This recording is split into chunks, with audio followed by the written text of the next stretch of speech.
जाता है। असल में यह जहाज लोगों के दिमाग से खेलता है और उन्हें खुद मरने पर मजबूर करता है।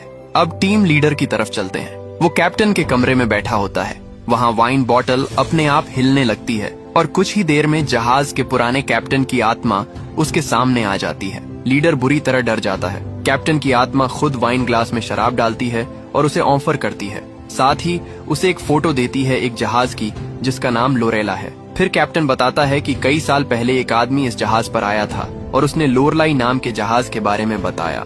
पुराने कप्तान की आत्मा टीम लीडर को पूरा सच बताती है। वह कहता है कि सालों पहले एक आदमी उनके जहाज पर आया था और उसने बताया कि एक दूसरे जहाज लोरलाई में बहुत बड़ा खजाना छिपा हुआ है। लालच में आकर उन्होंने उस जहाज को ढूंढा और सच में उन्हें खजाना मिल गया। फिर कप्तान एक और फोटो दिखाता है और कहता है ये वही आदमी है जिसने हमें लोरलाई के बारे में बताया था। जैसे ही टीम लीडर फोटो देखता है उसके होश उड़ जाते हैं क्योंकि उस फोटो में जैक होता है और वह फोटो 40 साल पुरानी होती है। अब यहाँ कोई कंफ्यूजन नहीं बचता।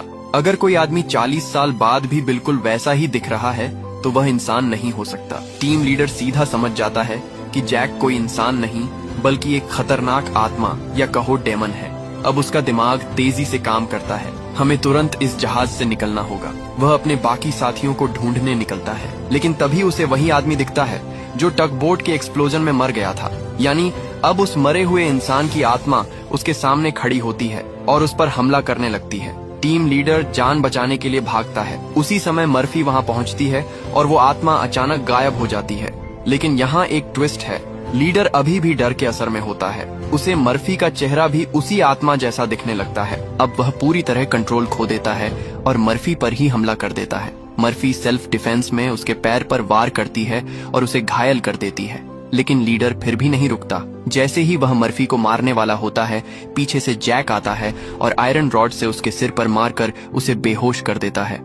अब हमें पता चलता है कि जैक ही वह आदमी है जिसने सबको इस जहाज तक लाया और वही इस पूरे खेल का मास्टरमाइंड है। टीम में सिर्फ एक ही इंसान था जिसने सच्चाई पकड़ ली थी। टीम लीडर और जैक ये समझ चुका था कि उसका भेद खुल गया है, इसलिए वह उसे रास्ते से हटाना चाहता है। अब वह बाकी टीम को मैनिपुलेट करता है। वो कहता है अगर यह लीडर होश में आया तो किसी को नुकसान पहुंचा सकता है। बाकी लोग पहले से डरे हुए होते हैं और बिना सोचे जैक की बात मान लेते हैं। टीम लीडर को बेहोश करने के बाद वो लोग उसे पानी के टैंक में फेंक देते हैं। अब उनके पास कोई ऑप्शन नहीं बचता, इसलिए बाकी लोग फिर से जहाज को ठीक करने में लग जाते हैं। वो उस बड़े छेद को वेल्ड करके बंद करते हैं जिससे पानी अंदर आ रहा था और फिर अंदर भरा पानी बाहर निकालना शुरू करते हैं। इसी बीच मर्फी नोटिस करता है कि मार्क कहीं दिखाई नहीं दे रहा। वह उसे ढूंढने निकलता है। तभी